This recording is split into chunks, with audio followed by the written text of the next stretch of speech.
എല്ലാ പ്രിയപ്പെട്ടവർക്കും മാസ്റ്റർ കി അക്കാദമിയുടെ പുതിയൊരു വീഡിയോ സെക്ഷനിലേക്ക് സ്വാഗതം. നമ്മൾ ഒട്ടനവധി ഉദ്യോഗാർത്ഥികൾ കാത്തിരുന്ന ഒരു വിജ്ഞാപനമായിരുന്നു HSA സോഷ്യൽ സയൻസ് വിജ്ഞാപനം. ഏറ്റവും അവസാനം കേരള PSC ഈ മാസം ഏപ്രിൽ 30 തന്നെ എന്ത് പബ്ലിഷ് ചെയ്തു? നേരത്തെ മുൻകൂട്ടി പറഞ്ഞതുപോലെ തന്നെ HSAയുടെ സോഷ്യൽ സയൻസിന്റെ വിജ്ഞാപനം PSCയുടെ സൈറ്റിൽ വന്നിട്ടുണ്ട്. ഓക്കെ, നമുക്കറിയാം, നമുക്ക് ഇതിനു മുമ്പായിട്ട് HSA നോട്ടിഫിക്കേഷൻസ് വന്നു.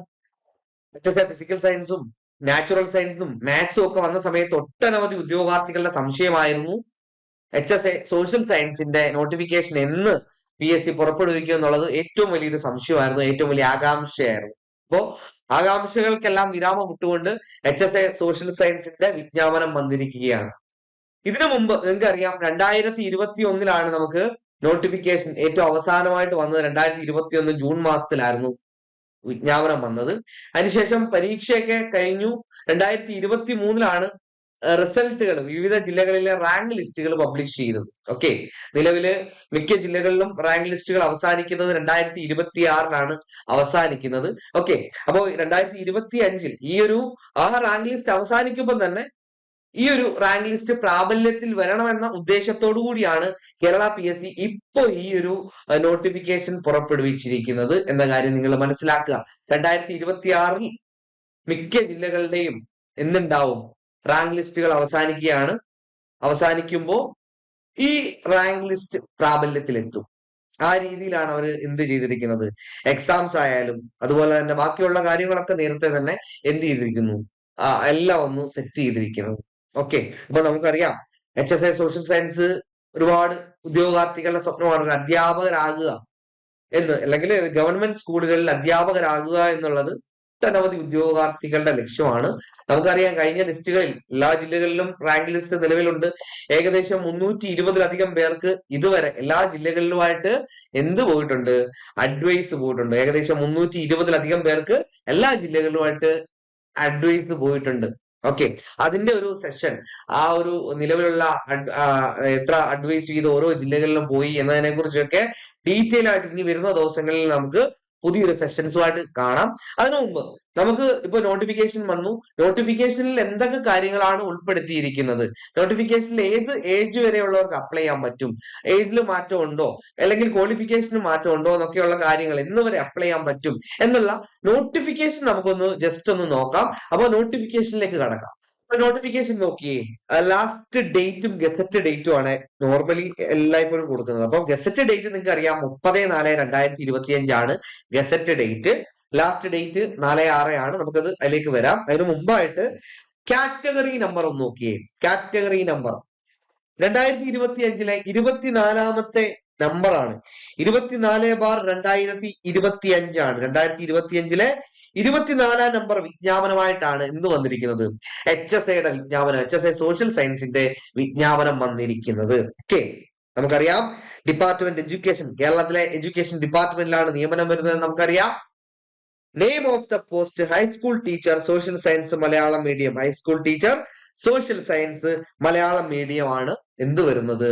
നമ്മുടെ നെയിം ഓഫ് ദ പോസ്റ്റ് വരുന്നത്. നോക്കിയേ, സ്കെയിൽ ഓഫ് പേ നോക്കിയേ, 41,300 ടു 87,000. 41,300 ടു 87,000 ബേസിക് പേ വരുന്നത് കേട്ടോ. ബേസിക് പേ ആണ്.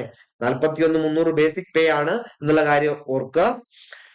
41,300 ബേസിക് പേ ആണ്. വളരെ അട്രാക്റ്റീവ് ആയിട്ടുള്ള ഒരു സാലറി സ്കെയിലാണ്. നിങ്ങളൊന്ന് ആലോചിച്ച് നോക്കിയേ, 41,300 ബേസിക് വരുമ്പോൾ അതിന്റെ കൂടെ TA DA ബാക്കി അലവൻസുകൾ എല്ലാം ആഡ് ചെയ്തിട്ട് നിങ്ങൾക്കൊരു എന്താ പറയാ, ഒരു വലിയ തുകയായിരിക്കും എന്ത് വരുന്നത്, ടോട്ടൽ സാലറി ആയിട്ട് വരുന്നത്. അതിനകത്ത് നിന്ന് പിന്നെ നിങ്ങൾക്ക് നിങ്ങളുടെ പിടുത്തങ്ങൾ, PF-ഉം അതുപോലെ ESI ഇൻഷുറൻസ് പോലുള്ള കാര്യങ്ങളൊക്കെ പിടിക്കുമെങ്കിൽ പോലും അത്യാവശ്യം ഒരു 50,000-ന് മുകളിൽ നിങ്ങൾക്ക് എന്താ പറയാ സാലറി വരും. കയ്യിൽ 41,300 പ്ലസ് ബാക്കി അലവൻസുകളൊക്കെ വന്നിട്ട് അത് ഡിഡക്ട് ചെയ്തിട്ടാണ് നമ്മൾ ടോട്ടൽ നമ്മുടെ കയ്യിൽ എന്ത് വരുന്നത്, സാലറി വരുന്നത് നിങ്ങൾക്ക് അറിയാൻ പറ്റും. അപ്പോ നമ്മുടെ അത്യാവശ്യം നമ്മുടെ പ്രശ്നങ്ങളൊക്കെ മാറും. ഈ ഒരു സാലറിയിൽ ഒരു ജോലി കിട്ടിയാൽ അത്യാവശ്യം നമ്മുടെ ബുദ്ധിമുട്ടുകളും നമ്മുടെ പ്രശ്നങ്ങളും ഒക്കെ മാറുന്ന തരത്തിലൊരു എന്തായിരിക്കും ഒരു സ്കെയിൽ ഓഫ് പേ ആണ് HSA സോഷ്യൽ സയൻസ് ഹൈസ്കൂൾ അധ്യാപകരുടെ നിങ്ങൾക്കറിയാം സ്കെയിൽ ഓഫ് പേ എന്നുള്ളത്. ഓക്കെ, നമുക്കറിയാം, നമ്പർ ഓഫ് വേക്കൻസി നോർമലി ഒരു നോട്ടിഫിക്കേഷനിലും നമ്പർ ഓഫ് വേക്കൻസി ഇത്ര വേക്കൻസി എന്ന് പറഞ്ഞെടുക്കാറില്ല. നോർമലി നമ്മുടെ റിട്ടയർമെന്റ് വേക്കൻസികളും ഒക്കെ പരിഗണിച്ച് ഓരോ ജില്ലയിലും ഓരോ സമയത്തുണ്ടാകുന്ന റിട്ടയർമെന്റ് വേക്കൻസികളും ഫ്രഷ് വേക്കൻസികളും പുതിയ സ്കൂളുകൾ അനുവദിക്കുന്നതൊക്കെയായിട്ട് ബന്ധപ്പെട്ട് പല കാര്യങ്ങളാണ് നമുക്ക് വേക്കൻസിയിൽ നമുക്ക് വേക്കൻസിയിൽ ഉൾപ്പെടുത്താൻ കഴിയുന്നത് ആ സമയത്ത്. അതുകൊണ്ട് ഒരു HSA പോലുള്ള ഒരു വിജ്ഞാപനത്തിലും ഒരു ജില്ലയിൽ ഇത്ര വേക്കൻസി എന്ന് മുൻകൂട്ടി പറയാറില്ല. ആന്റിസിപ്പേറ്റഡ് വേക്കൻസിയാണ്. അപ്പം എല്ലാ ജില്ലകളിലേക്കും വിളിച്ചിട്ടുണ്ട്. ഒറ്റ വിജ്ഞാപന നമ്പർ ആണുള്ളത്. വിജ്ഞാപന കാറ്റഗറി നമ്പർ ഒറ്റ നമ്പറാണ്. അത് പ്രകാരം എല്ലാ ജില്ലകളിലേക്കും വിളിച്ചിട്ടുണ്ട്.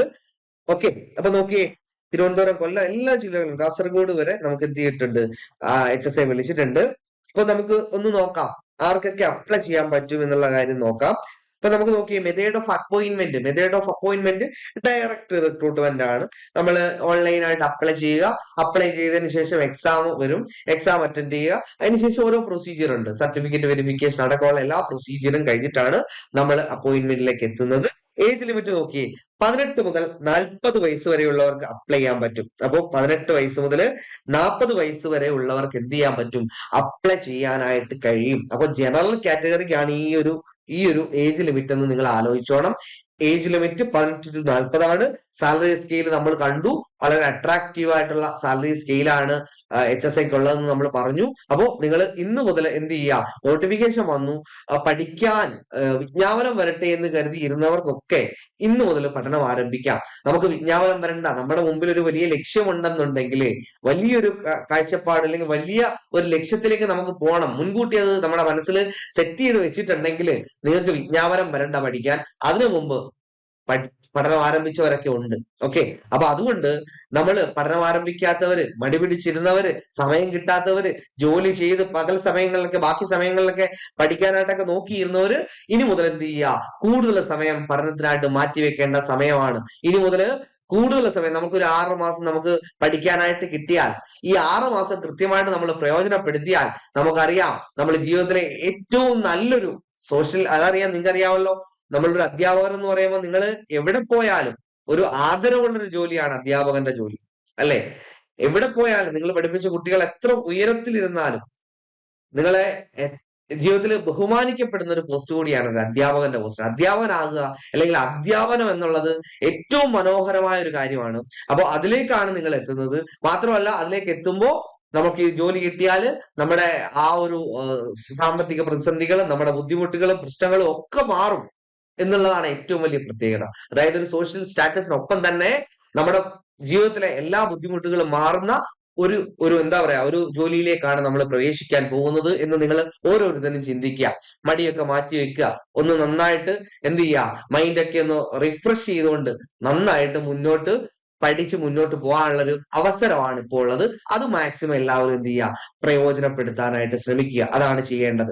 ഓക്കെ, ഇന്നലെ വരെ അല്ലെങ്കിൽ നമുക്ക് ഇന്ന് പഠിക്കാൻ പറ്റിയിട്ടില്ല, ഇതുവരെ ഒന്നും നോക്കാൻ പറ്റിയിട്ടില്ല. പക്ഷെ ഇന്ന് മുതൽ അതിനുവേണ്ടി കുറച്ച് സമയം മാറ്റിവെക്കാൻ ശീലിക്കുക. കുറച്ച് സമയം, ആ സമയം പരീക്ഷ അടുത്തുമ്പോ കൂട്ടി കൂട്ടി കൂട്ടി കൂട്ടി കൊണ്ടുവന്ന് നമുക്ക് എന്ത് ചെയ്യാം? നമ്മൾ കുറച്ചു നാൾ കഷ്ടപ്പെട്ടാൽ, കുറച്ചു നാൾ നമ്മളെ ഏറ്റവും കൂടുതൽ കഷ്ടപ്പെട്ടാൽ, വലിയ കഷ്ടപ്പാട് ഒരു വലിയ നേട്ടത്തിന് വേണ്ടിയിട്ട് ആവുമ്പോ നമുക്ക് അത് കിട്ടുമ്പോൾ അതിന്റെ ഇരട്ടി സന്തോഷമാണ് ഉണ്ടാവുക. അപ്പൊ അതുകൊണ്ട് നിങ്ങൾ കുറച്ച് കഷ്ടപ്പെടാനായിട്ട് ശ്രമിക്കുക. ഇന്ന് മുതൽ എല്ലാവരും എന്ത് ചെയ്യുക? HSA സോഷ്യൽ സയൻസ് ഒക്കെ നോക്കുന്നവരാണെങ്കിൽ ഇന്ന് മുതൽ ടോപ്പിക്സുകൾ, സിലബസ് ഒക്കെ ഒന്ന് എടുത്തൊന്ന് പ്രിന്റ് ആക്കി കൈവച്ചിട്ട് അത് ഓരോന്ന് കവർ ചെയ്ത് മുന്നോട്ട് പോകാൻ എല്ലാവരും ശ്രമിക്കുക.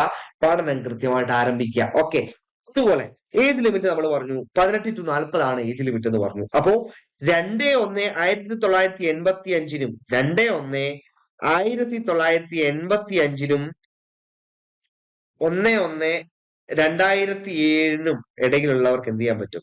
അപ്ലൈ ചെയ്യാൻ പറ്റും. 2/1/1985നും 1/1/2007നും ഇടയിലുള്ളവർക്ക് എന്ത് ചെയ്യാൻ പറ്റും? Both dates includes eligible to apply for the post with usual relaxation to SC, ST and other backward classes. നമുക്കറിയാം 40 വയസ്സ് വരെയാണ് ജനറൽ കാറ്റഗറിക്ക് അപ്ലൈ ചെയ്യാൻ പറ്റുന്നതെങ്കിൽ OBC-ക്കാർക്ക് 3 വർഷത്തെ നിയമാനുസൃതമായ വയസ്സിളവുണ്ട്. അപ്പോ 43 വയസ്സ് വരെ ആർക്ക് അപ്ലൈ ചെയ്യാൻ പറ്റും? OBC കാറ്റഗറിക്കാർക്ക് അപ്ലൈ ചെയ്യാൻ പറ്റും. SC/ST കാറ്റഗറിക്കാർക്ക് 5 വർഷത്തെ നിയമാനുസൃതമായ വയസ്സിളവുണ്ട്. അപ്പൊ അതുകൊണ്ട് നമുക്ക് 45 വയസ്സ് വരെ ആർക്ക് അപ്ലൈ ചെയ്യാം? SC/ST വിഭാഗത്തിലുള്ള അധ്യാപക സുഹൃത്തുക്കൾക്ക് അപ്ലൈ ചെയ്യാൻ പറ്റുന്ന ഒരു നോട്ടിഫിക്കേഷൻ കൂടിയാണ് HSA എന്നുള്ള കാര്യം ഞാൻ ഓർമ്മപ്പെടുത്തുകയാണ്. ഓക്കെ, ക്വാളിഫിക്കേഷൻ നോക്കി ജസ്റ്റ് നമുക്ക് ഇനി അറിയേണ്ട കാര്യം എന്താ? ക്വാളിഫിക്കേഷൻ ആണ്.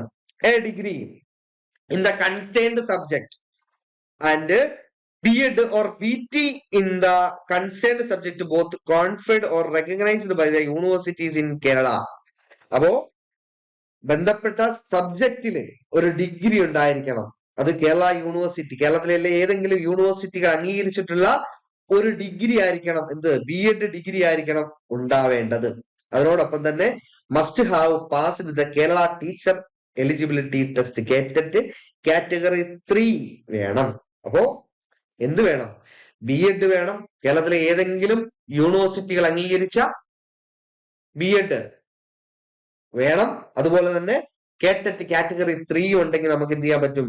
അപ്ലൈ ചെയ്യാൻ പറ്റും. അപ്ലൈ ചെയ്യാനായിട്ട് പറ്റും. അല്ലെന്നുണ്ടെങ്കിൽ ബാക്കിയുള്ള ക്വാളിഫിക്കേഷൻസും പറയുന്നുണ്ട് കേട്ടോ, ബാക്കിയുള്ള ക്വാളിഫിക്കേഷൻസും പറയുന്നുണ്ട്. അപ്പോ എന്താണ്? MPhil in the concerned subject be the one awarded by any of the universities in Kerala or recognized as equivalent or by any universities in Kerala. നോക്കിയേ, MPhil ഡിഗ്രി ഉള്ള MPhil ഡിഗ്രി ഉള്ളവർക്ക് അപ്ലൈ ചെയ്യാൻ പറ്റും. അല്ലെങ്കിൽ universities ഏതെങ്കിലും recognised university, Kerala university അംഗീകരിക്കുന്ന ഏതെങ്കിലും recognised യൂണിവേഴ്സിറ്റികളിൽ നിന്നും എടുത്ത MPhil ഡിഗ്രി, ബന്ധപ്പെട്ട വിഷയത്തിൽ MPhil ഡിഗ്രി ഉള്ളവർക്കും എന്ത് ചെയ്യാൻ പറ്റും? അപ്ലൈ ചെയ്യാൻ പറ്റും. The applicant should have taken history or economics or geography or politics or philosophy or sociology as main subject for graduation. അപ്പോ ഡിഗ്രി ഏതാ വേണ്ടത്? ആപ്ലിക്കന്റ് ഡിഗ്രി ഏതാ വേണ്ടേ? B.Ed പറഞ്ഞു, നമ്മള് B.Ed പറഞ്ഞു. ആപ്ലിക്കന്റിന്റെ ഡിഗ്രി വേണ്ടത് നമ്മൾ പറഞ്ഞില്ല. ഏതാ? ഹിസ്റ്ററിയിൽ ഡിഗ്രി, എക്കണോമിക്സിൽ ഡിഗ്രി, ജോഗ്രഫിയിൽ ഡിഗ്രി, പൊളിറ്റിക്സിൽ ഡിഗ്രി, ഫിലോസഫിയിൽ ഡിഗ്രി, അല്ലെങ്കിൽ സോഷ്യോളജിയിൽ ഡിഗ്രി ഉള്ളവർക്കും എന്ത് ചെയ്യാൻ പറ്റും? അപ്ലൈ ചെയ്യാൻ പറ്റും. അപ്പം കൊമേഴ്സുകാർ ഒരു വലിയ സംശയമാണ് എന്ത്? ഞങ്ങൾക്ക് അപ്ലൈ ചെയ്യാൻ പറ്റുമോ എന്നുള്ളത്. കൊമേഴ്സുകാരുടെ ഒരു സംശയമാണ് HSA സോഷ്യൽ സയൻസിന് ഞങ്ങൾക്ക് അപ്ലൈ ചെയ്യാൻ പറ്റുമോ എന്നുള്ളത്. ഓക്കെ, അതിന്റെ ഏറ്റവും വലിയ ഉദാഹരണം എന്താ? കൃത്യമായിട്ട് അവർ പറയുന്നുണ്ട്. The candidate who possess B.Ed degree in social science after obtaining a degree in commerce or music before 21/9/2022 are also eligible to apply for the post. അതായത് മ്യൂസിക്കിലോ കൊമേഴ്സിലോ ഡിഗ്രി ഉള്ളവര്, അതിനുശേഷം സോഷ്യൽ സയൻസിൽ B.Ed എടുത്തവര്, അതായത് കൃത്യമായിട്ട് മനസ്സിലാക്കുക, മ്യൂസിക്കിലോ കൊമേഴ്സിലോ ഡിഗ്രി ഉള്ള ആളുകൾ അതിനുശേഷം B.Ed പഠിക്കാൻ വന്നു, B.Edല് സോഷ്യൽ സയൻസ് എടുത്ത്, അങ്ങനെയുള്ള ആളുകൾക്ക് അപ്ലൈ ചെയ്യാം. പക്ഷെ ഏത് ഡേറ്റിന് മുമ്പേ അവർ എലിജിബിൾ ആയിരിക്കണം? 21/9/2022 മുമ്പ് എലിജിബിൾ ആയ കൊമേഴ്സുകാർക്ക് അപ്ലൈ ചെയ്യാൻ പറ്റും. ഓക്കെ, കൊമേഴ്സുകാരാണ്, ഡിഗ്രി കൊമേഴ്സ് ആണ്, അതിനുശേഷം അവർ B.Ed സോഷ്യൽ സയൻസ് എടുത്തു, അങ്ങനെയുള്ളവർ എലിജിബിൾ ആണ്. 21/9/2022 മുമ്പ് എലിജിബിൾ ആയിരിക്കണം. അതിനുശേഷം എലിജിബിൾ ആവുന്നവരെ അപ്ലൈ ചെയ്യാൻ പറ്റത്തില്ല കേട്ടോ. ഓക്കെ, അതുപോലെ തന്നെ diploma in rural service award by the national council for rural higher education will also treated as equivalent degree for above purposes. അപ്പോ diploma in rural services award by national council for rural higher education എന്ന degree എന്തിനാണ്? Equivalent ആണ്, apply ചെയ്യാൻ അവർക്കും കഴിയും. Okay, അതുപോലെ the candidate who have acquired B.Ed integrated course social സ്റ്റഡീസിലും ഇംഗ്ലീഷിലും ഒക്കെ ഉള്ള ആളുകളുണ്ട്, conduct by the regional institute of education Mysore also eligible to apply. അവർക്കും എന്ത് ചെയ്യാൻ പറ്റും? അപ്ലൈ ചെയ്യാൻ പറ്റും. ഓക്കെ, പിന്നെ നമുക്ക് ഒരുപാട് പേർക്ക് അപ്ലൈ ചെയ്യാൻ പറ്റും. ഇസ്ലാമിക് ഹിസ്റ്ററി എടുത്തവർക്ക് അപ്ലൈ ചെയ്യാം. അതുപോലെ തന്നെ അതിനുശേഷം B.Ed സോഷ്യൽ സ്റ്റഡീസ് എടുത്തവർക്ക് അപ്ലൈ ചെയ്യാം. BA degree in Islamic history, general economics, Indian history ഇതൊക്കെ എടുത്തതിന് ശേഷം B.Ed സോഷ്യൽ സയൻസ് എടുത്തവർക്ക് അപ്ലൈ ചെയ്യാൻ പറ്റും. Okay, BA degree in Islamic history and Arabic main എടുത്തവർക്ക് ചെയ്യാൻ പറ്റും, അപ്ലൈ ചെയ്യാൻ പറ്റും. BA degree in Islamic history, general economics, political science, ഇതൊക്കെ കുറെ കാര്യങ്ങളുണ്ട്, കുറെ ഈക്വലന്റ് ക്വാളിഫിക്കേഷൻസ് ഉണ്ട്. അതൊക്കെ എടുത്തവർക്ക് എന്ത് ചെയ്യാൻ പറ്റും? അപ്ലൈ ചെയ്യാൻ പറ്റും. ഓക്കെ. അതുപോലെ തന്നെ മോഡ് ഓഫ് സെൻഡിങ് ആപ്ലിക്കേഷൻ എന്താ നമുക്കറിയാം എന്താണെന്ന്. വൺ ടൈം രജിസ്ട്രേഷൻ വഴി നമ്മുടെ പ്രൊഫൈൽ ക്രിയേറ്റ് ചെയ്ത്, എല്ലാവരും ക്രിയേറ്റ് ചെയ്തവരാണ്, നിങ്ങളോട് അത് പറഞ്ഞു തരേണ്ട ആവശ്യമില്ല. അതുവഴി നിങ്ങൾക്ക് ഓൺലൈൻ ആയിട്ട് എന്ത് ചെയ്യാൻ പറ്റും? അപ്ലൈ ചെയ്യാൻ പറ്റും. ഓക്കെ. അപ്ലൈ ചെയ്യേണ്ട last date 4/6/2025 last date for the receipt of application. 4/6/2025 12 മണി വരെ അപ്ലൈ ചെയ്യാൻ പറ്റും. നിങ്ങൾ അതുവരെ നോക്കിയിരിക്കേണ്ട ആവശ്യം നിങ്ങൾക്കില്ല. നിങ്ങൾക്ക് ഇപ്പോ മുതൽ എന്ത് ചെയ്യാൻ പറ്റും? സൈറ്റ് അവൈലബിൾ ആണ്, അപ്ലൈ ചെയ്യാൻ പറ്റും. നിങ്ങൾ ഒരു അധ്യാപക മോഹമായിട്ട് ഈ വർഷം തന്നെ നിങ്ങൾക്ക് ആത്മവിശ്വാസത്തോടെ പഠിച്ച് ഒരു ജോലി ഗവൺമെന്റ് സ്കൂളിൽ ആരും മോഹിക്കുന്ന, അഭിമാനത്തോടെ നമുക്ക് മുന്നോട്ട് പോകാവുന്ന, അല്ലെങ്കിൽ എല്ലാവരും ആദരവോട് നോക്കുന്ന ഒരു അധ്യാപക ജോലി നിങ്ങൾക്ക് സ്വന്തമാക്കാൻ കഴിയും. ഇപ്പോ പഠനം ആരംഭിക്കണം. നിങ്ങളെ റാങ്ക് ലിസ്റ്റിൽ എത്തിക്കാനുള്ള കൃത്യമായ സ്ട്രാറ്റജി മാസ്റ്റർ കെ അക്കാദമിയുടെ ഭാഗത്തു നിന്ന് ഉണ്ടാവും. നിങ്ങൾക്കറിയാം വിവിധ മേഖലകളിൽ, കേരള PSCയുടെ പരീക്ഷയെ സംബന്ധിച്ച് വിവിധ മേഖലകളിലുള്ള ഉദ്യോഗാർത്ഥികളുമായിട്ട് ദൈനം പ്രതി സംവദിക്കുന്നവരാണ്. ഞങ്ങളുടെ കൂടെ എപ്പോഴും ഒരു സുഹൃത്തുക്കൾ കണക്കെ അങ്ങോട്ടും ഇങ്ങോട്ടും വിവിധ ഗ്രൂപ്പുകളിൽ ഞങ്ങൾ ആശയങ്ങൾ കൈമാറാറുള്ളവരാണ്. അപ്പോ ഒട്ടനവധി മത്സര പരീക്ഷകളിൽ ആദ്യ റാങ്കുകളിൽ ഞങ്ങളുടെ ഉദ്യോഗാർത്ഥികളെ എത്തിക്കാൻ കഴിഞ്ഞത് അവരുമായിട്ടുള്ള സൗഹൃദം മെയിൻറ്റെയിൻ ചെയ്ത് മുന്നോട്ട് പോയത് കൊണ്ടാണ്. HSI സോഷ്യൽ സയൻസ് പരീക്ഷയുടെ നോട്ടിഫിക്കേഷൻ വന്നു. ആദ്യ റാങ്ക് ഉറപ്പിക്കാനുള്ള സ്റ്റഡി സ്ട്രാറ്റജി ഞങ്ങൾ പറഞ്ഞു തരും. ഞങ്ങളുടെ സൗജന്യ വെബിനാർ മെയ് 4-ാം തീയതി 8 മണിക്ക് നടത്തുകയാണ്. നക്ഷിത ടീച്ചറാണ് വെബിനാർ നയിക്കുന്നത്. അപ്പോ ടീച്ചറിന്റെ എക്സ്പീരിയൻസും നിങ്ങൾക്ക് നിങ്ങളുടെ സംശയങ്ങളും ഒക്കെ കൂടെ നമുക്കൊരു നല്ല സംവാദത്തിന്, അല്ലെങ്കിൽ നല്ലൊരു ചർച്ച, ഒരു ഡിസ്കഷൻ, എങ്ങനെ പഠിക്കണം. ഒരു നോട്ടിഫിക്കേഷൻ വന്നു, നമുക്ക് ആദ്യം ഇനി സിലബസ് എന്താവും, സിലബസിൽ മാറ്റം ഉണ്ടാവും. കഴിഞ്ഞ സിലബസിൽ നിന്ന് വലിയ മാറ്റങ്ങളൊന്നും ഉണ്ടാവാൻ സാധ്യതയില്ല. ഒരു 15% അങ്ങേയറ്റം ഉണ്ടായാൽ തന്നെ ഒരു 15% മാറ്റങ്ങളെ ഉണ്ടാവാൻ സാധ്യതയുള്ളൂ. അപ്പോ നമ്മൾ എന്താ ചെയ്യേണ്ടത്? കൃത്യമായി പഠനം ആരംഭിക്കുക. അതിന് എന്താണ് ആദ്യത്തെ സ്റ്റെപ്പ്? ഫസ്റ്റ് സ്റ്റെപ്പ് എന്താ? പലർക്കും പകച്ചിരിക്കും. പലരും ആദ്യത്തെ സ്റ്റെപ്പ് വെക്കാൻ മടിയാണ്. ആദ്യത്തെ സ്റ്റെപ്പ് വെക്കാൻ എന്താണ് ഒരു നമ്മൾ പകച്ചു നിൽക്കും, ഒരു ബുദ്ധിമുട്ടുണ്ട്. പക്ഷെ ആ ഒരു ബുദ്ധിമുട്ടില്ലാതെ നിങ്ങൾക്ക് സ്റ്റെപ്പ് ബൈ സ്റ്റെപ്പ് ആയിട്ട് പഠിക്കാനുള്ള മാർഗങ്ങൾ, എങ്ങനെയൊക്കെ പഠിക്കാം, എങ്ങനെ പഠിച്ചാൽ റാങ്ക് ലിസ്റ്റിൽ എത്താൻ പറ്റും, നിങ്ങളുടെ മുഴുവൻ സംശയങ്ങൾക്കും ഇവിടെ ഉത്തരമുണ്ട്. മാസ്റ്റർ കീ അക്കാഡമിയുടെ സൗജന്യ വെബിനാർ 4-ാം തീയതിയാണ്, മെയ് 4-ാം തീയതി 8 മണിക്കാണ് സൂം ആപ്ലിക്കേഷൻ വഴിയാണ് കണ്ടക്ട് ചെയ്തിരിക്കുന്നത്. അപ്പൊ നിങ്ങൾക്ക് എല്ലാവർക്കും ജോയിൻ ചെയ്യാം. ജോയിൻ ചെയ്യാനുള്ള ലിങ്ക് താഴെ ഡിസ്ക്രിപ്ഷൻ ബോക്സിലും കമന്റ് ബോക്സിലും പിൻ ചെയ്തിട്ടുണ്ട്. അതുവഴി നിങ്ങൾക്ക് എന്ത് ചെയ്യാൻ പറ്റും? ഈ വെബിനാറിൽ ജോയിൻ ചെയ്യാൻ പറ്റും. മെയ് 5 മുതൽ മാസ്റ്റർ കെ അക്കാദമി ക്ലാസ്സുകൾ ആരംഭിക്കുകയാണ്. നമുക്ക് പഠിക്കാൻ ഒരു 6-7 മാസം എന്തായാലും പഠിക്കാൻ കിട്ടും. എന്തായാലും HSI നോട്ടിഫിക്കേഷൻസ് സോഷ്യൽ സയൻസിൻ്റെത് ഒരു 6 മാസം 7 മാസം നമുക്ക് എന്ത് ചെയ്യാൻ പറ്റും? പഠിക്കാൻ പറ്റും.